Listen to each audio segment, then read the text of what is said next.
ഹരേ രാമ രാമ രാമ ഹരേ ഹരേ. ഹരേ കൃഷ്ണ കൃഷ്ണ കൃഷ്ണ ഹരേ ഹരേ. ഹരേ രാമ രാമ രാമ ഹരേ ഹരേ. ഹരേ കൃഷ്ണ കൃഷ്ണ ഹരേ ഹരേ. പീതാംബരം കരവിരാജിതചക്രശംഖ കൗമോദകീ സരസിജം കരുണാസമുദ്രം രാധാസായമതിസുന്ദരമന്ദഹാസം വാതാലേശമനിശം ഹൃദി ഭാവയാമി. സർവത്ര ഗോവിന്ദനാമസങ്കീർത്തനം. ഗോവിന്ദ ഗോവിന്ദ. മഹാപുരാണ ലക്ഷണങ്ങളിൽ അഞ്ചാമത്തേതാണ് ഊതി എന്ന ഈശ്വരലീല. അതാണ് സപ്തമ സ്കന്ധത്തിലെ വർണ്ണ്യ വിഷയം. അതത് കർമ്മങ്ങൾക്കനുസരിച്ച് വന്നു ഭവിക്കുന്ന വാസനകളെയാണ് ഊതി എന്ന് പറയുന്നത്. ഊതിശ്ചവാസന പ്രോക്ത തത്തത് കർമാനുസാരിണി. ആ വാസനകളെ സത്തെന്നും അസത്തെന്നും രണ്ടായി വിഭജിക്കാം. മഹാത്മാക്കളുടെ അനുഗ്രഹം കൊണ്ട് സദ്വാസനയുണ്ടാകുന്നു, ശാപം കൊണ്ട് അസദ്വാസനയും. വൈകുണ്ഠവാസികളായ ജയവിജയന്മാർക്ക് സനകാദികളുടെ ശാപത്താലാണ് അസദ്വാസനയുണ്ടായത്. ദൈത്യകുലജാതനായ പ്രഹ്ലാദന് നാരദമുനിയുടെ അനുഗ്രഹത്താൽ സദ്വാസനയുണ്ടായി. സപ്തമസ്കന്ധത്തിലെ ആദ്യത്തെ 10 അധ്യായങ്ങളിലായിട്ട് ഹിരണ്യകശിപുവിൻ്റെയും അദ്ദേഹത്തിൻ്റെ പുത്രനായ പ്രഹ്ലാദൻ്റെയും ചരിത്രം വർണ്ണിക്കുന്നു. ഹിരണ്യകശിപുവിന് സ്വപുത്രനെ അധികരിച്ചുണ്ടായ വിഷ്ണുഭക്തി വിരോധം ബ്രാഹ്മണ ശാപത്താൽ ഉണ്ടായ അസദ്വാസന നിമിത്തമാണെന്ന് 1-ാം അധ്യായം പറഞ്ഞു തരുന്നു. പരീക്ഷിത് മഹാരാജാവ് ശ്രീശുക ബ്രഹ്മർഷിയോട് ഒരു സംശയം ഉന്നയിച്ചു. സമപ്രിയ സുഹൃത് ബ്രഹ്മൻ ഭൂതാനാം ഭഗവാൻ സ്വയം ഇന്ദ്രസ്യാർത്ഥകഥം ദൈത്യാനവധി വിഷമോ യഥാ.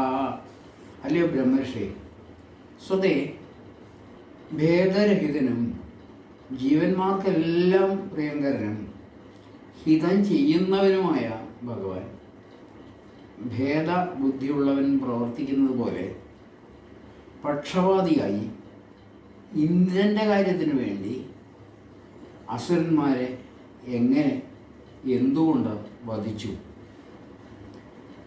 പരമാനന്ദമൂർത്തിയായ ഇന്ദ്രവടിക്ക് ദേവസമൂഹങ്ങളെ കൊണ്ട് പ്രത്യേകിച്ച് ഒന്നും നേടാനില്ല. ഗുണാതീതനാണ് ഭഗവാൻ. അങ്ങനെയുള്ള അവിടത്തേക്ക് അസുരന്മാരിൽ നിന്ന് ഒരു ഭയവും ഉണ്ടാകാനുമില്ല. അതുകൊണ്ട് തന്നെ അവരോട് ഒരു വൈരവും വേണ്ട. അങ്ങേയറ്റത്തെ ഭക്തിക്കുടമയായ മഹാത്മാവേ, വിഷ്ണുവിൻ്റെ മഹിമയെക്കുറിച്ച് ഞങ്ങളിൽ ഉദിച്ച ഈ സന്ദേഹം ഒന്ന് തീർത്തു തരണേ. ഈ ചോദ്യം കേട്ട ശ്രീശുക ബ്രഹ്മർഷി രാജാവിൻ്റെ ചോദ്യത്തെ അങ്ങേയറ്റം പ്രശംസിച്ചുകൊണ്ട് ഭഗവാന്റെ വിസ്മയാവഹമായ ചരിത്രത്തെ അറിയാനുള്ള വ്യഗ്രതയെ വളരെയധികം ശ്ലാഘിച്ചു. നാരദാദി മുനിമാർ പാടി പുകഴ്ത്തുന്നതിനെ അനുസ്മരിച്ചുകൊണ്ടും കൃഷ്ണദ്വൈപായനായ വ്യാസമുനിയെ നമസ്കരിച്ചുകൊണ്ടും ശ്രീശുക ബ്രഹ്മർഷി വിസ്തരിക്കാൻ ആരംഭിച്ചു. ഈശ്വരൻ പ്രകൃതിയിൽ നിന്നും അതീതനാണ്. അതിനാൽ പ്രകൃതിധർമ്മങ്ങളോട് ബന്ധമില്ലാത്തവനും ജന്മരഹിതനാണ്. ദേഹേന്ദ്രിയാദികൾ കൊണ്ടുള്ള വ്യക്തിഭാവം ഇല്ലാത്തവനാണ്. എന്നിരുന്നാലും സ്വീയമായ മായാപ്രകൃതിയെ സംബന്ധിച്ച സത്വാദി ഗുണത്രയത്തെ ആവേശിച്ച് ബാധിക്കപ്പെടുന്നവരെ ബാധിക്കുന്നവൻ എന്ന നിലയെ പ്രാപിച്ചിരിക്കുന്നു. സത്വാദി ഗുണങ്ങൾ പ്രകൃതിയുടേതാണ്, പരമാത്മാവിൻ്റേതല്ല. അവയ്ക്ക് ഏകകാലത്തിൽ തളർച്ചയോ വളർച്ചയോ സംഭവിക്കുന്നില്ല.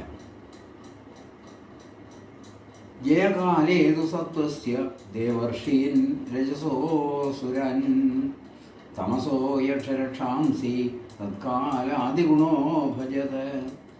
സത്വഗുണത്തിൻ്റെ വളർച്ചയിൽ ദേവന്മാരെയും ഋഷികളെയും, രജോഗുണാധിക്യത്തിൽ അസുരന്മാരെയും, തമോ ഗുണം വർദ്ധിക്കുമ്പോൾ യക്ഷന്മാരെയും രാക്ഷസന്മാരെയും അതാത് കാലത്തെ അനുസരിച്ച് ഭഗവാൻ സഹായിച്ചു പോരുന്നു.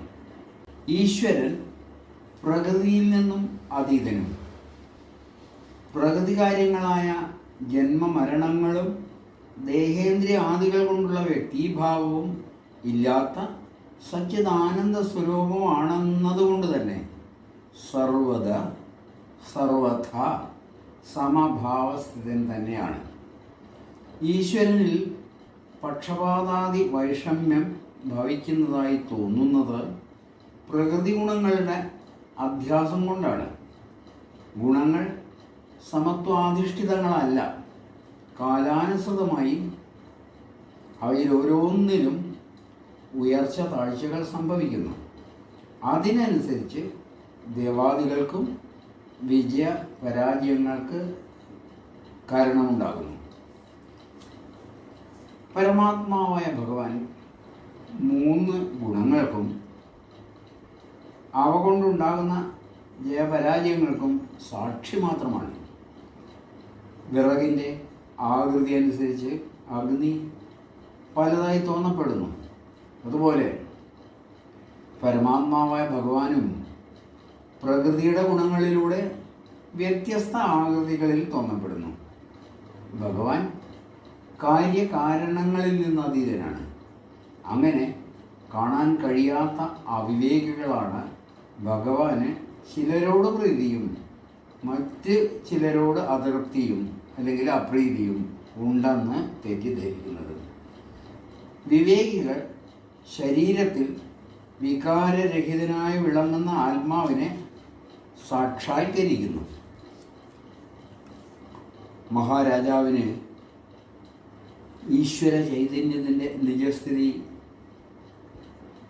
ബോധ്യമാക്കുന്നതിനായി ഈശ്വര ചൈതന്യം തന്നെയാണ് ദേവാസുര മനുഷ്യ ശരീരങ്ങളിൽ പ്രവേശിച്ച് നാനാതരത്തിലുള്ള ഗുണങ്ങൾ ഉള്ളതായി തോന്നിപ്പിക്കുന്നതെന്ന് വ്യക്തമാക്കാനായി ശ്രീനാരദൻ രാജസൂയ യാഗവേദിയിൽ യുധിഷ്ഠിരനെ വർണ്ണിച്ച് കേൾപ്പിക്കുന്ന പ്രഹ്ലാദ ചരിതം ഉദാഹരിക്കുന്നു.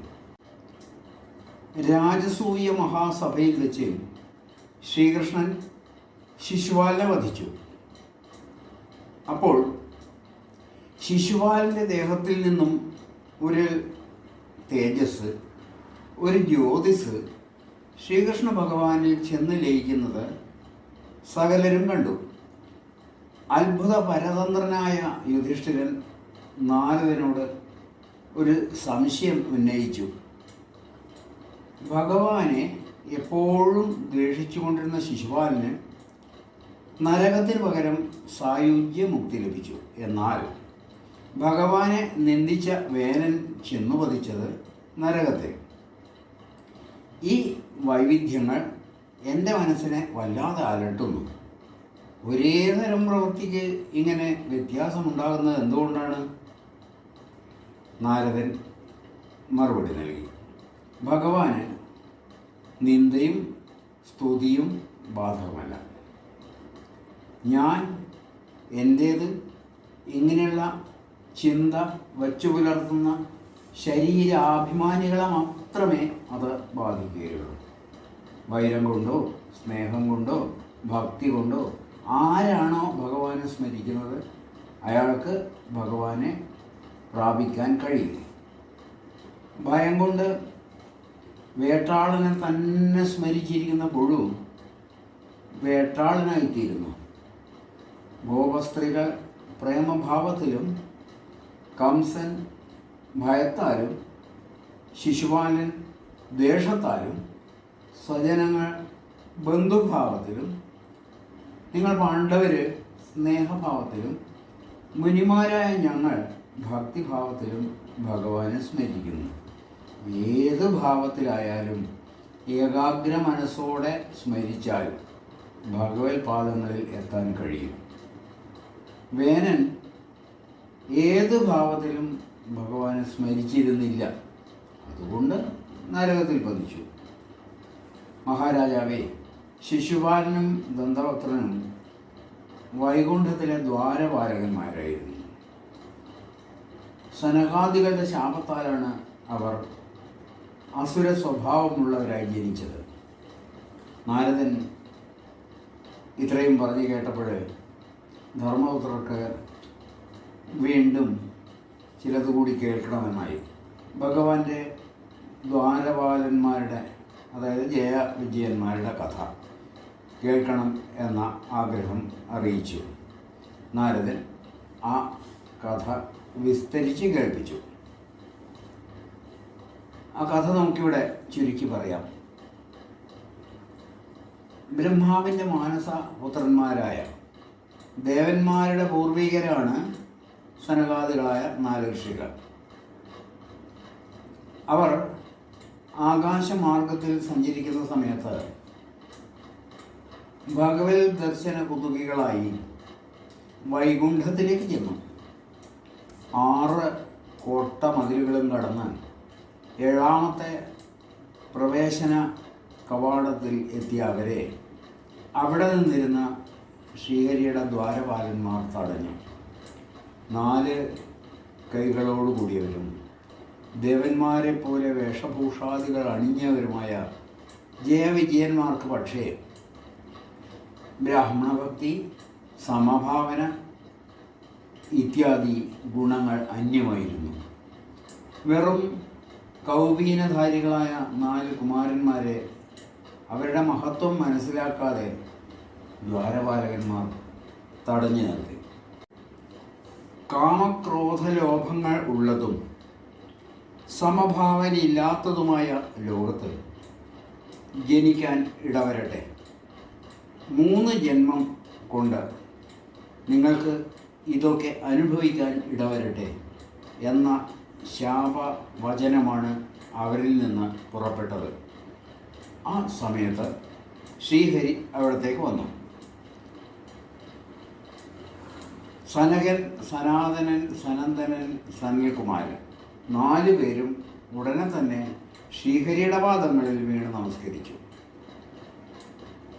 ദ്വാരപാലന്മാരെ ശപിച്ചതിൽ അവർക്ക് പശ്ചാത്താപം ജനിച്ചു. അവർ ഭഗവാനോട് ക്ഷമ ചോദിച്ചു. യഥാർത്ഥത്തിൽ ദ്വാരപാലന്മാർ തെറ്റൊന്നും ചെയ്തിട്ടില്ല. അവർ സ്വാമിയോടുള്ള കടമ മാത്രമാണ് നിറവേറ്റിയത്. തങ്ങൾ ശപിക്കരുതായിരുന്നു. തങ്ങളുടെ എടുത്തുചാട്ടം കൊണ്ടുണ്ടായ ഈ അപരാധത്തിന് ഏത് ശിക്ഷയും സ്വീകരിക്കാൻ തങ്ങൾ തയ്യാറാണ് എന്ന് ആ ബ്രഹ്മചാരികൾ ഭഗവാനോട് പറഞ്ഞു. എന്നാൽ തൻ്റെ ഇംഗിതം സനകാദികളിലൂടെ നടപ്പാക്കുക മാത്രമായിരുന്നു എന്ന് ശ്രീഹരി അവരോട് പറഞ്ഞു. ജയവിജയാദികൾ അധോലോകം പ്രാപിക്കുമ്പോൾ ശത്രുഭാവത്തിൽ എന്നെ സ്മരിച്ചുകൊണ്ടിരിക്കും. ഞാൻ അവതാരം സ്വീകരിച്ച് അവരെ വധിച്ച് അവർക്ക് മുക്തി നൽകും എന്ന് ശ്രീഹരി ശാപമോക്ഷം കൊടുത്തു. അവർ ആ ശാപഫലമായി ആദ്യം ദിതിയുടെയും കശ്യപ പ്രജാപതിയുടെയും പുത്രന്മാരായി ഹിരണ്യാക്ഷൻ, ഹിരണ്യകശിപു എന്നീ പേരുകളോടുകൂടി അതിശക്തരായ 2 അസുരന്മാരായി പിറന്നു. സമുദ്രാന്തർഭാഗത്ത് നിന്ന് ഭൂമിയെ ഉയർത്തിക്കൊണ്ടുവന്നിരുന്ന വരാഹസ്വരൂപിയായ ഭഗവാനോട് ഹിരണ്യാക്ഷൻ പോരിന് ചെന്നു. ആ യുദ്ധത്തിൽ ഭഗവാൻ ഹിരണ്യാക്ഷനെ കാലപുരിക്കയച്ചു. നരസിംഹമായി അവതരിച്ച് ഭഗവാൻ ഹിരണ്യകശിപുവിനെയും സംഹരിച്ചു. ഹിരണ്യകശിപുവിൻ്റെ പുത്രനായിരുന്നു പ്രഹ്ലാദൻ, ഭഗവാന്റെ പ്രിയഭക്തൻ. ഹിരണ്യകശിപു വിഷ്ണുവിരോധത്താൽ പ്രഹ്ലാദനെ കൊല്ലാൻ വളരെയൊക്കെ ശ്രമിച്ചു. പ്രഹ്ലാദൻ്റെ വിഷ്ണുഭക്തി ഹിരണ്യകശിപുവിന് സഹിക്കുന്നതിലും അപ്പുറമായിരുന്നു. എല്ലാവരിലും ആത്മസ്വരൂപേണ വിളങ്ങുന്ന ചൈതന്യത്തെ തന്നിൽ താനായി സാക്ഷാത്കരിച്ചവനും ശാന്തനും സർവവും ആത്മസ്വരൂപേണ കാണുന്നവനുമായിരുന്നു പ്രഹ്ലാദൻ. ഭഗവാന്റെ തേജസ്സിനാൽ രക്ഷിക്കപ്പെട്ടിരുന്ന ആ ബാലനെ ഹിരണ്യകശിപു എത്രയൊക്കെ ശ്രമിച്ചിട്ടും കൊല്ലാൻ കഴിഞ്ഞില്ല. അടുത്ത ജന്മം വിശ്രവസ് മഹർഷിയുടെ പുത്രനായി കൈകസിയിൽ രാവണ കുംഭകർണന്മാർ പിറന്നു. സകല ലോകങ്ങളുടെയും ഉപദ്രവകാരികളായ അവരെ ശ്രീഹരി രഘുവംശത്തിൽ ശ്രീരാമചന്ദ്രനായി അവതരിച്ച് ജീവൻ മുക്തിയേകി. ശ്രീരാമകഥ അങ്ങയ്ക്ക് മാർക്കണ്ഡേയ മഹർഷിയിൽ നിന്ന് വിസ്തരിച്ച് കേൾക്കാൻ ഇടവരും. ആ ജയവിജയന്മാർ തന്നെയാണ് ഇപ്പോൾ അങ്ങയുടെ ചെറിയമ്മയുടെ പുത്രന്മാരായി ക്ഷത്രിയരായി ശിശുപാലനും ദന്താവക്രനുമായി ജനിച്ചത്. ശത്രുഭാവത്തിൽ അതിതീവ്രതയോടെ 3 ജന്മത്തിൽ ഭഗവാനെ സ്മരിച്ചതിൻ്റെ ഫലമായാണ് ശിശുപാലൻ ഇതാ ഈ 3ാമത്തെ ജന്മത്തിൽ ഭഗവാനെ പ്രാപിച്ച് മുക്തനായത്. നാരദ മഹർഷി ഇപ്രകാരം കഥ പറഞ്ഞു നിർത്തി. യുധിഷ്ഠിരൻ തുടർന്നൊരു സംശയം ഉന്നയിച്ചു. വിദ്വേഷോദിതേ പുത്രേ കഥമാസീൻ മഹാത്മനി ബ്രോഹിമേ ഭഗവന്യേന പ്രഹ്ലാദസ്യാച്യുതാത്മത. മഹാത്മാവും പ്രിയപുത്രനുമായ പ്രഹ്ലാദനിൽ ഹിരണ്യകശിപുവിന് വൈരമുണ്ടാവാൻ എന്താണ് കാരണം? പ്രഹ്ലാദന് വിഷ്ണുഭക്തി ഉണ്ടാവാൻ എന്താണ് കാരണം? ഇവയ്ക്ക് നാരദൻ തുടർന്ന് മറുപടി നൽകുന്നു. പ്രഹ്ലാദ ചരിതം എന്ന പ്രകരണം അടുത്ത 9 അധ്യായങ്ങളിലായിട്ട് തുടരും. ഇവിടെ പ്രഹ്ലാദ ചരിത്രത്തിൻ്റെ ഉപക്രമമാണ് അനുസ്മരിച്ചത്. സർവത്ര ഗോവിന്ദനാമ സങ്കീർത്തനം. ഗോവിന്ദ ഗോവിന്ദ. നാരായണ നാരായണ നാരായണ നാരായണ നാരായണ നാരായണ നാരായണ നാരായണ. ശ്രീ ഗുരുവായൂരപ്പ ശരണം.